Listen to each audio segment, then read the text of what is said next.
Okay, greetings everybody. Keith here. Hoping everybody's having a good day, enjoying life, living life, loving life. Good, yourself? We're coming to you live, getting ready for the Waterloo City Council meeting again. We're gonna head up now and see how it goes tonight as I talk to them about communicating with the members in the community. So we'll see how it goes. I've got my statement made. And hopefully they'll accept it.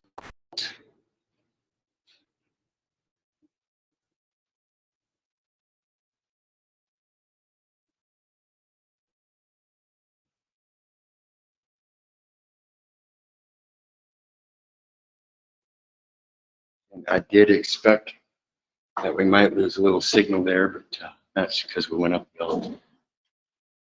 Before we head into the meeting, I'm going to show you this nice little hallway here. I mean, whoever did this work, but first, we're going to show you these. These are proposed plans for various different bridge styles, safety railings on the bridges. So one of the projects is because they've been building a couple new bridges here in town. It's been about a year. It's going pretty good. And like I said, we've got some work here. I'll show you. As you can see, they stretched all the way down the hallway. Beautiful work, beautiful work. So let's take a look. Oops, let's go back.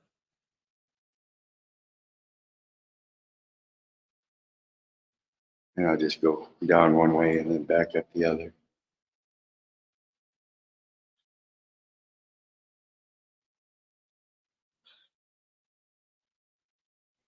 And these are generally seem to be pictures of people in the community and stuff, showing a little bit of history of what we have here in Waterloo. So, again, like I said, evening, gentlemen. Hi. Great work.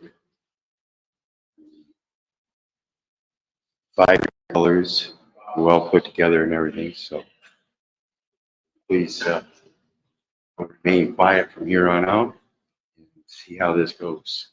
In the meantime, enjoy. Thank you.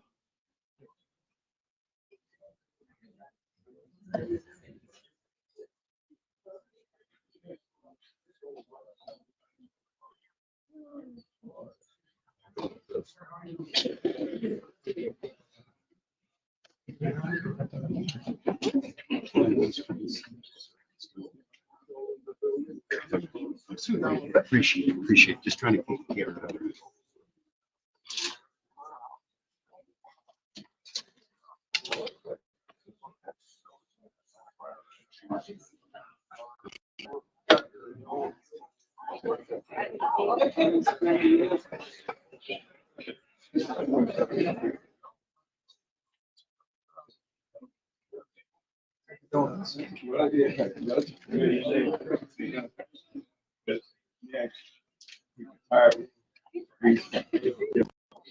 Oh, Jimmy, yeah. My brother.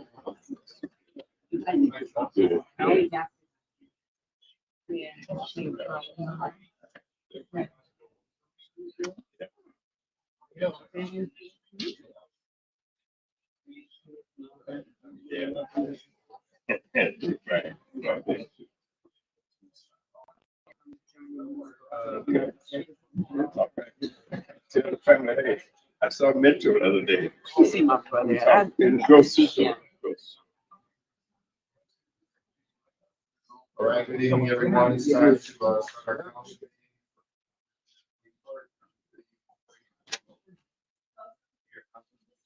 Here. Here. Here. All right, thank you. Please join me in a moment of silence.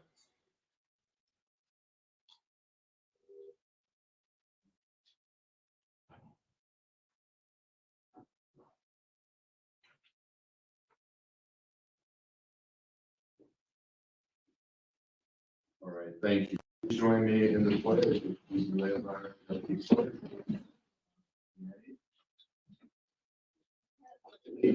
the flag of the United States of America, to the republic for which it stands, one nation, under God, indivisible, with liberty and justice for all. Make a motion for the approval of the proposed, well, the approval of minutes for regular suspension. 2019-24 special council sessions as proposed. The motion has been made with a second. All in favor? Aye. If there's anyone that would like to come up and talk on non-agenda related items, please name and address for the record. Share your thoughts. I'm Mary Potter. My office is 1416 West Fourth. I'm a trustee of the board. And I'm really, really happy to report to you that the dinosaurs are on their way. In fact, I think there may be one here tonight. And so let me just check. Just a minute.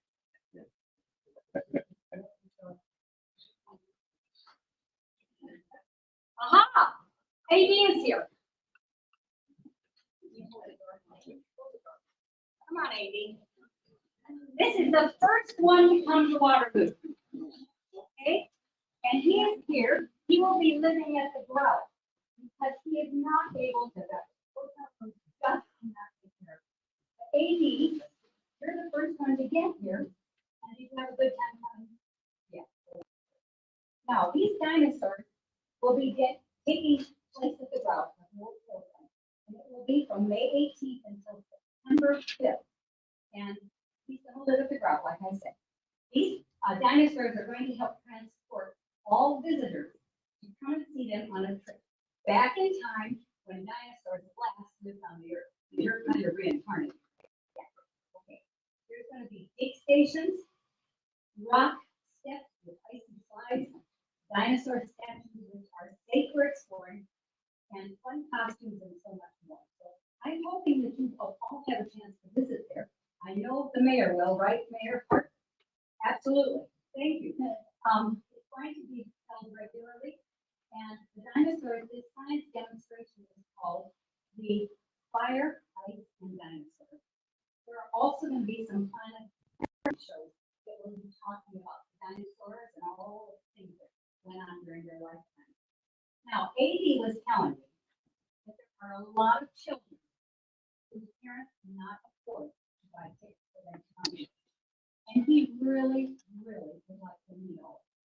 So, if you give us a pop a day, by the end of the month, those little coins going in to support one child to be able to go to the dinosaur exhibition. And that's what we're hoping, that you have a kind, generous spot in your heart and would want to do this. Well, AD, I think it's time to go. I forgot to tell you one thing. This is thanks to a grant from the David B. Jones Foundation and also to Ann Ginther, who has supported the local things that are here. Okay, great, go AD. Thank you very much.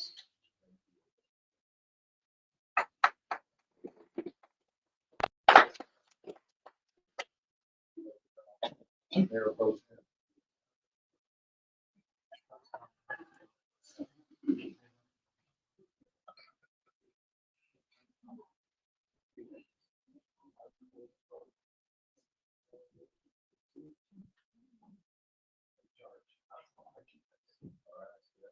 Hello, my name is Jillian Rutledge. I live at 729 Campbell Avenue, and I did not bring any dinosaurs, but I did bring some of our Cedar Valley roller coaster team. We wanted to invite you all to come and see us. We have our final hold out of the season. It's on Saturday, May 18th. It's at 6:30. It's at the Hippodrome at the National House of Congress. It is a double header for this one, so our junior team, junior rollers will be back at the 4. So tickets are available now at Experience Waterloo. You can also get them at Happy Swine Spirits in Cedar Falls and Melbourne Fair. And for the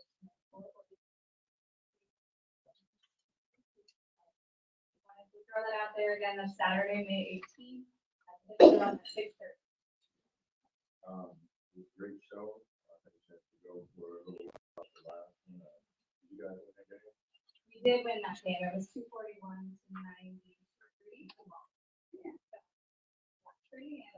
going to be playing the team from Iowa City this year. Thank you.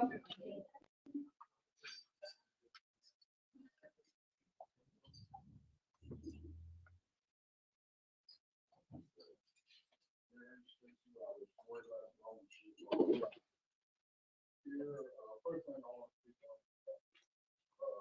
what happened with you and Mr. Hall here recently. George W. Bush Jr. said, and I think Paul George W. Bush said that there's good and evil.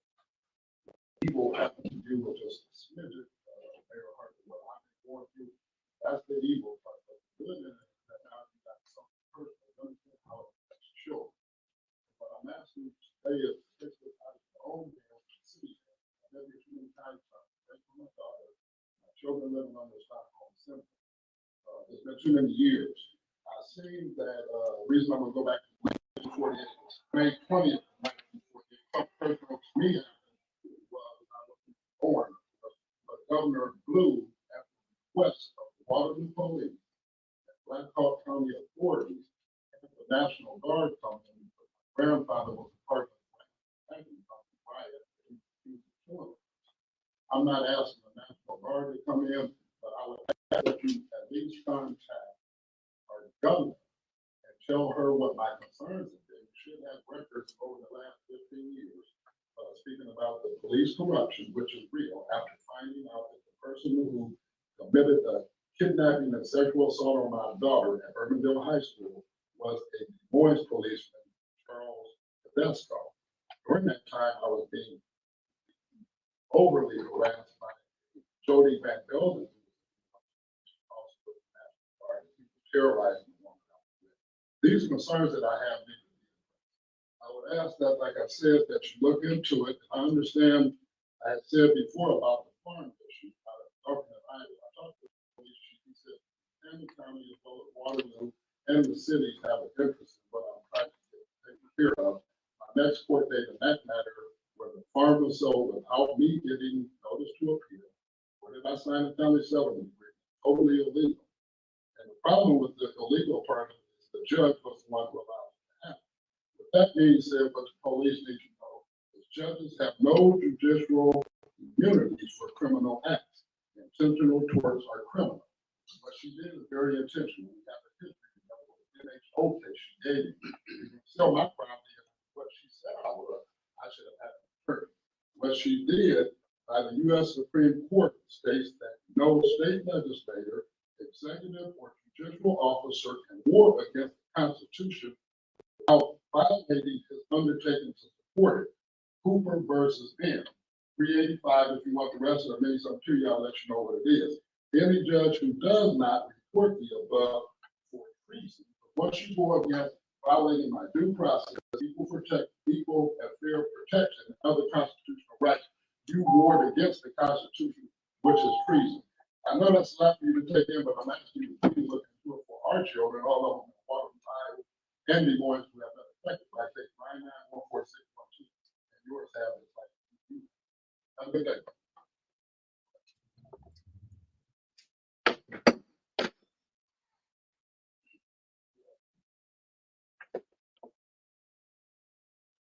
Good afternoon. My name is L.C. Smith, and I live at 416 Oliver.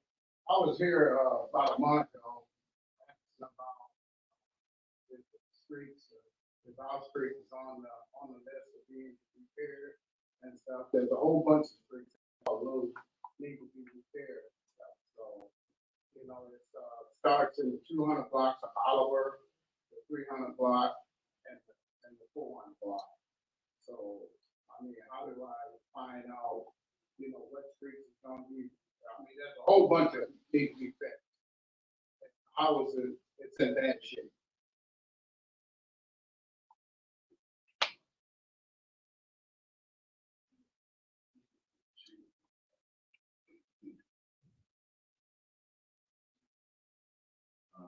I'll get your number. I thought it was Mark. I thought it was first.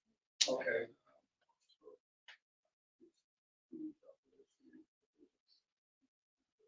Okay, thank you. Because it's you know, I ride cycle and I think that light bulb.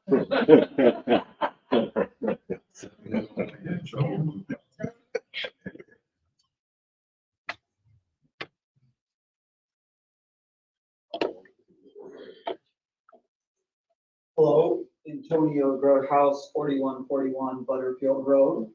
Before I ask my question, just want to say I am a senior at the University of Northern Iowa. A common discussion and concern there is about keeping graduating students in Iowa, specifically in the Waterloo Cedar Falls area. And my question is, correct me if I'm wrong with the numbers, but I believe the council recently passed for the fiscal year 2025 a 13.65% property tax increase. And I wonder, I wasn't at the city council meeting, so I wanted to ask, did the discussion ever come up that the property tax increase might actually push college students away from Waterloo rather than?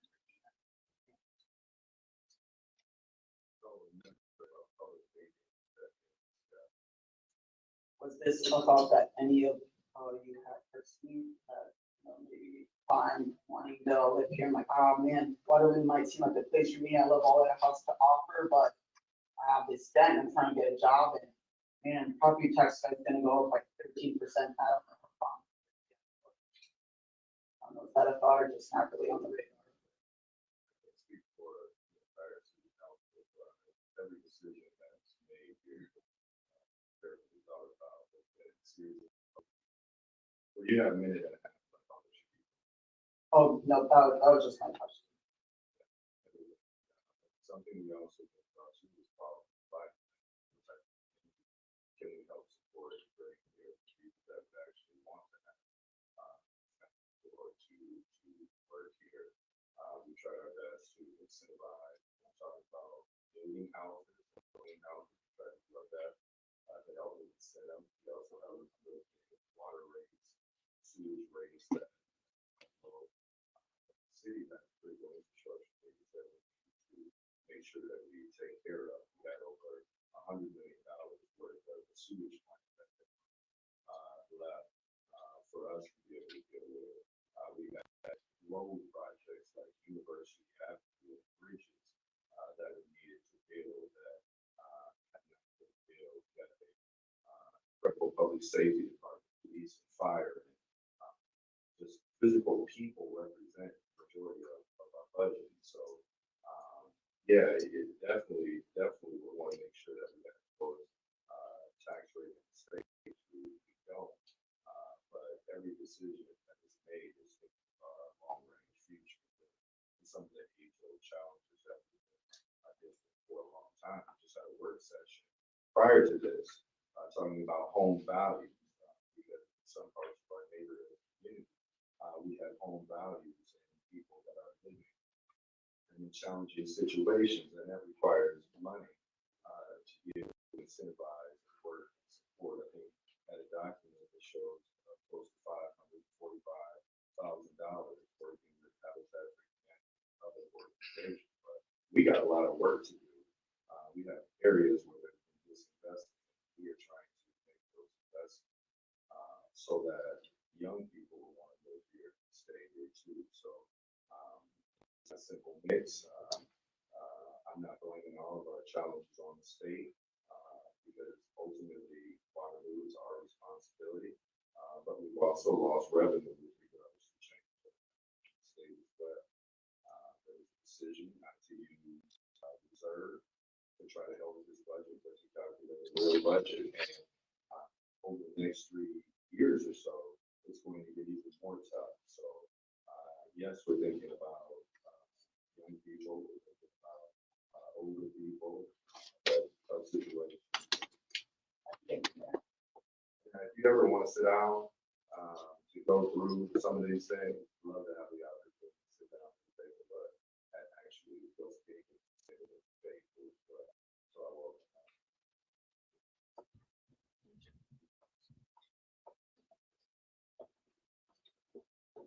From Charles out of the 315 in the court.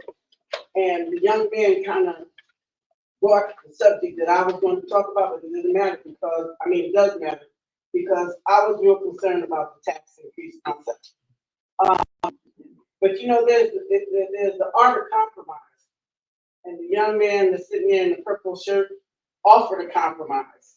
But nobody seemed to think that it was worth even considering. I hate that my taxes go up. I hate that I've got to pay extra, and I know that there's communities and people in other sections of the city that can't. We need to have some kind of compromise when it comes to our taxes. Our taxes go up every year, but yet we don't get what we should get out of from the money that the taxes are going. People always say to me, well, they're going to cut services if they lower the taxes. They don't have to lower the taxes. They don't have to lower services for the police or the fire department. There's other things that you can do. Mayor, I just heard you say that there's a lot of things that need to be done. Yes, there are.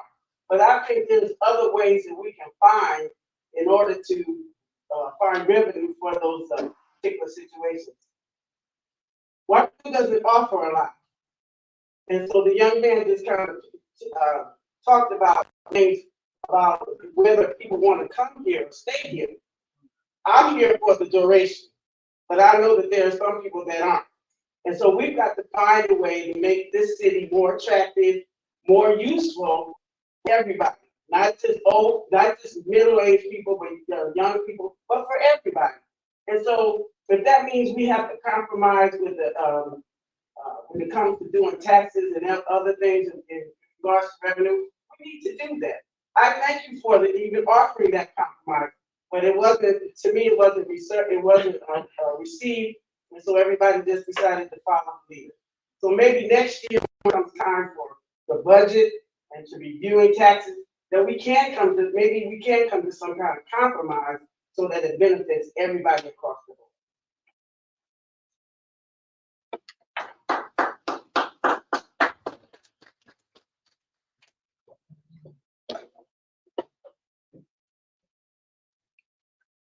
Greetings, everybody. Keith again. I've been here before several times, and I've been trying with great patience to keep certain matters private in my communications with you as city and county officials. Having not experienced great success and rather rude reactions and ignorance, my patience wears very thin. Communication is a basic obligation in your public service. Leaders not listening to public can lead to challenges and hinder effective governance and community engagement. One of the major barriers to effectively provide that leadership is the failure to listen to the people in community. This is considered the #1 barrier to leadership, and it can impede the growth and personal and professional leadership skills and qualities in our communities. Active listening to the people in a community is crucial for creating an environment of improved morale and engagement. Strategies such as conducting one-on-one discussions with our community leaders, like I've asked for with the mayor, it took me 6 months. The problem of disengagement with local communities is often attributed to a narrow understanding of local democracy. We depend upon the people for that democracy. This can nullify the efforts of leaders and community members who genuinely engage with people on important issues, leading to a lack of public trust. And that's what I'm talking about right here today. I don't trust any of you, none of you. You won't even answer a simple question. And here I am again, making another demand because you won't answer those questions. People who fail to realize that they have an obligation to the people, or are just not competent enough to comprehend that their very job is dependent on these communications, aren't viable for that position in community trust. You will no longer just pick and choose who you communicate with. I demand to know who this city surety company is, so I can make my proper documentation and put it forth, so that I'm recognized as a viable member of this community, willing to communicate with you people. I have exhausted the administrative process when the administration itself fails to fulfill their obligation of public service. Local governments are facing challenges related to high turnover and the belt tightening. I'll remind you of Tiffany Hanger over in Dover, Illinois. And that's not just a one-time incident. It's occurring more and more. I don't want to see that happen here in this community. This can result in a loss of institutional knowledge and create stress within the community. I, for one, hope those in obligatory capacities would know their jobs and uphold the Constitution and basic obligations of communicating with us. Thank you.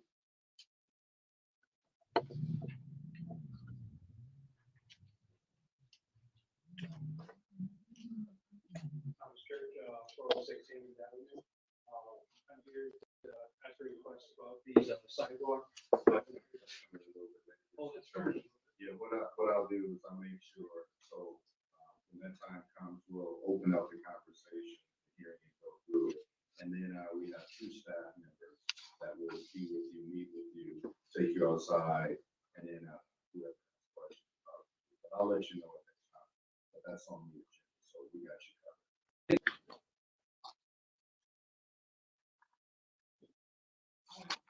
And the only leave is 14 minutes left. That is good.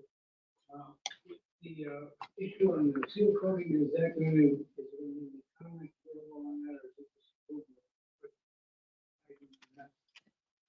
There will be a hearing portion that you can speak at that time. So I will call you up. Okay. So oral presentations is for people to comment on non-agenda related items. And then once we start the actual meeting, the agenda item, there's I think it's number 7 is a conversation about the street, the SIL program. At that time, we'll open it up for public comment, and then you can talk about it at that. Yeah, in a couple minutes. Okay. Yeah, so oral presentations, that's just, if someone has comments, concerns, they can tell us about it, but on the non-agenda related. Then a little bit later, we'll get to number 7, and then that's the reading time.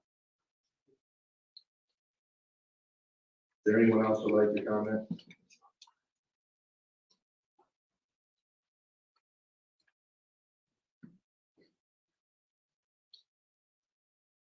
Michael Blackwell, City of Falls. Wisconsin, Minnesota, Illinois, and Nebraska. Iowa having common. According to digital research company 24/7 Wall Street, we live in these are the worst states for population to live in this country. Wisconsin is number 1. The recent report, and Iowa is second.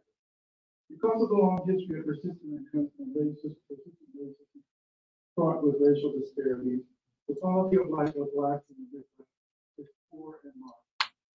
The devastating report is more revolting because Farming's metro area is the 6th worst place in the nation for blacks to live, with Des Moines and Davenport following close behind at 11 and 13 respectively.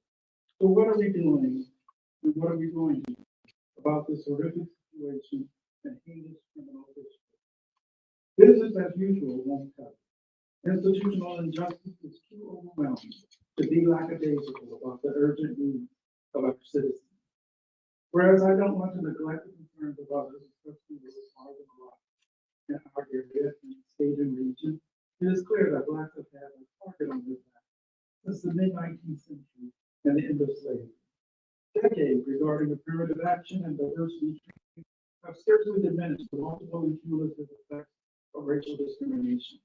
And nothing will alter these dynamics in the foreseeable future if we do not diligently and indefatigably seek to abrogate the structures, policies, and services that suppress the ability of the masses of black citizens residing here to achieve the inalienable rights of life, liberty, and protection. There must be a central and concerted effort to dismantle and eliminate racist policies behaviors, and traditions.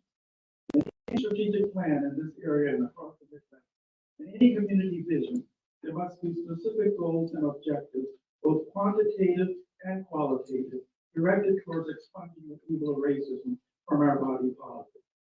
I realize this is an ostensibly insurmountable or insuperable task, but it will only succeed through earnest and painstaking labor. So let us begin, let us continue, and work hard to put an end to it. Thank you.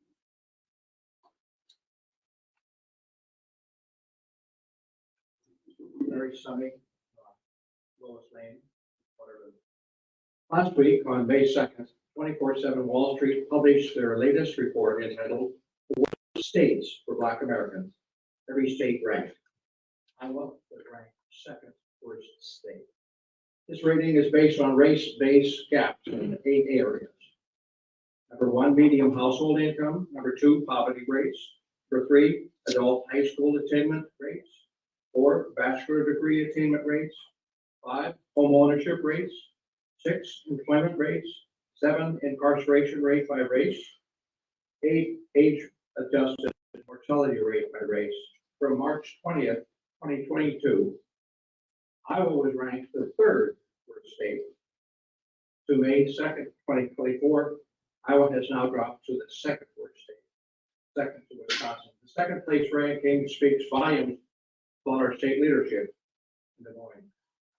This May 2nd report should wake up the nation, the state of Iowa, the industrial and financial resources in our community.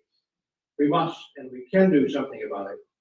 As our president has said, there is nothing we can't do if we put our minds to it. Our thanks to you, the city of Waterloo. You, our civic leaders, first heard that the 24/7 report of 2018, Waterloo Cedar Falls is the worst urban area. In response, you developed a detailed plan in 2019 and 2020, called the Waterloo 23 Community Vision Plan. You realize that this problem of inequality didn't happen overnight and will take years to correct. This 8-part plan is beautiful and identifies a problem between existing in Waterloo Cedar Falls. It takes time and leadership and thousands and billions of dollars to organize and deal with this horrendous ranking in our community. Because of lack of funds, this plan has stalled. After this shocking report, the world, the nation, the state, and the business and financial institutions are now called to step up and support this vital effort. 24/7, we now have the evidence. We must wake up. We need to work together. We need funding from the government, industry, and private sectors. We need to face, deal, and save Iowa, Waterloo, Cedar Falls, and other Iowa cities identified in these reports. We need to change Iowa and Waterloo, Cedar Falls from the worst place for Blacks to live and to work to a better place for Blacks and all residents to live and work. Thank you.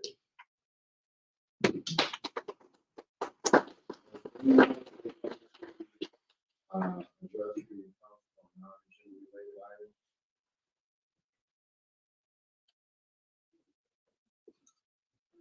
Hi, my name is Doris Petrie. I live at 2001 City Street, Waterloo, Iowa. 5070. I work for the Waterloo Community Schools. I'm a family support worker. I just want to know if the city of Waterloo is aware of the homeless issue. The beginning of the school year, we had 108 homeless families throughout the whole school year. We're getting ready to leave out. School is getting ready to end. We have 235 homeless families throughout the school year.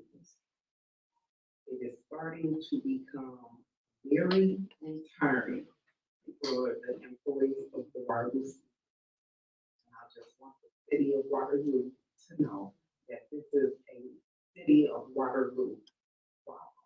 And if we work together, we can resolve or come to some type of problem solving for this. Thank you. Thank you. At the next, meeting, there'll be a short work session. We're working toward formulating, a homeless task force. We're bringing community members in who already had a conversation with a few people and,